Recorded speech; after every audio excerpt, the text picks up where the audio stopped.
조성현 수방사 경비단장이 조금 전 윤석열 대통령 탄핵 심판 변론에 출석해 계엄 당시 사령관으로부터 국회의원을 끌어내라는 지시를 받았다고 증언했습니다. 자세한 내용은 헌법재판소에 나가 있는 취재기자 연결해서 알아보겠습니다. 김영수, 김다현 기자 나와주십시오.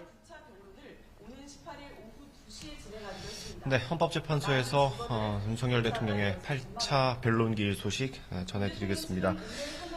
변론이 5시 반쯤 끝났습니다. 오전 10시부터 진행이 됐으니까 7시간 반 정도 진행이 된 겁니다. 재판부는 오늘 변론을 마치면서 다음 주 화요일인 오는 18일에 추가 기일을 잡았습니다. 9차 변론 기일입니다. 18일 오후 2시에 추가 기일을 열기로 했습니다. 재판부는 이날 증거 조사를 하겠다고 했고요. 2시간 정도씩 양측의 입장을 정리하는 시간을 주겠다고 설명했습니다. 네, 오늘의 마지막 증인이었죠. 조성현 수방사 1경비단장 어떤 증언을 했습니까?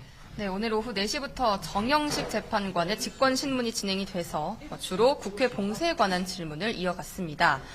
조 단장은 지난해 12월 4일 새벽 시간에 수방사령관으로부터 국회 내부에 진입해서 국회의원을 외부로 끌어내라는 지시를 받았다고 증언을 했습니다.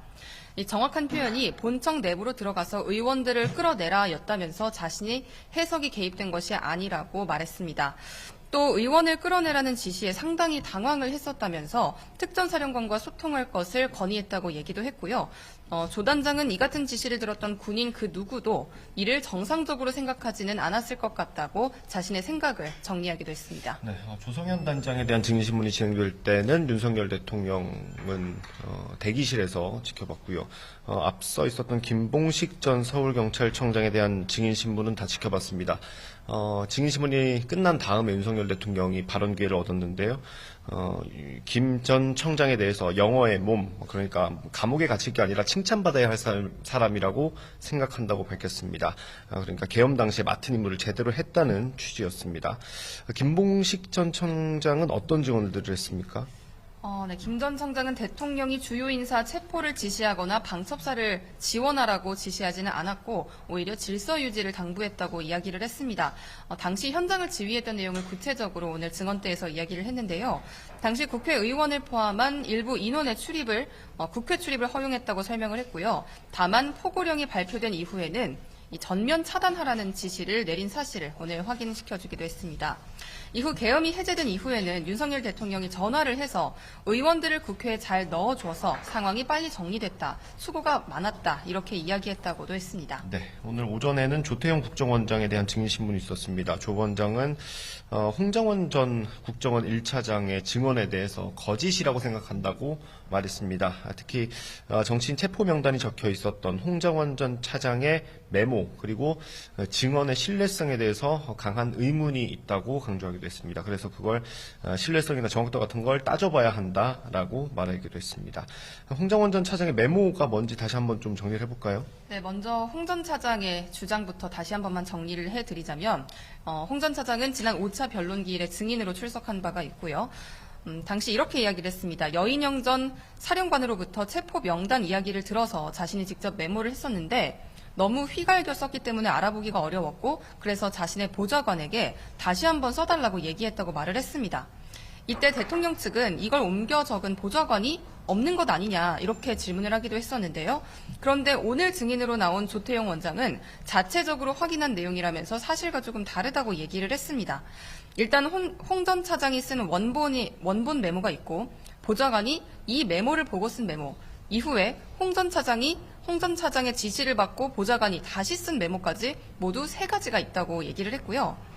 홍 전 차장이 보좌관에게 그러니까 2차례에 걸쳐서 정서, 제대로 쓰라고 지시를 했다는 내용입니다. 정리를 하자면 지금 세간에 공개된 메모는 이 3번째 메모로 볼 수가 있겠습니다. 네, 조태용 국정원장은 홍정원 전 차장의 동선에 대해서도 좀 의혹을 제기했습니다.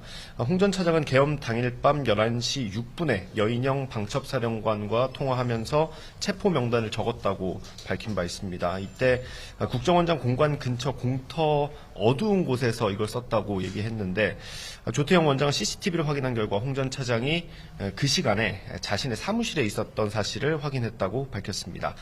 이런 논란에 대해서 홍정원 전 차장이 입장을 밝혔죠. 네, 홍정원 전 차장은 YTN과 통화에서 조 원장의 증언을 조목조목 반박을 했습니다.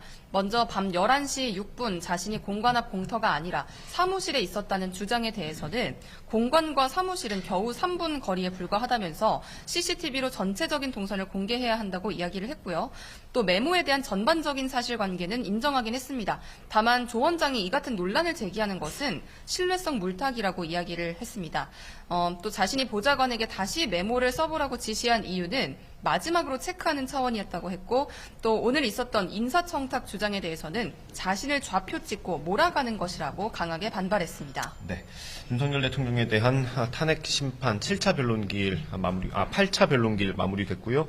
재판부는 다음 주 화요일 오후 2시에 9차 변론기일을 지정했습니다. 그날은 양측이 2시간씩 입장을 정리하는 시간을 가질 걸로 예상됩니다. 내일은 증인 채택에 대한 평의가 있고요. 그 결과도 아마 공보관을 통해서 발표될 걸로 예상됩니다. 지금까지 헌법재판소에서 전해드렸고요. 상암동 스튜디오 나와주십시오.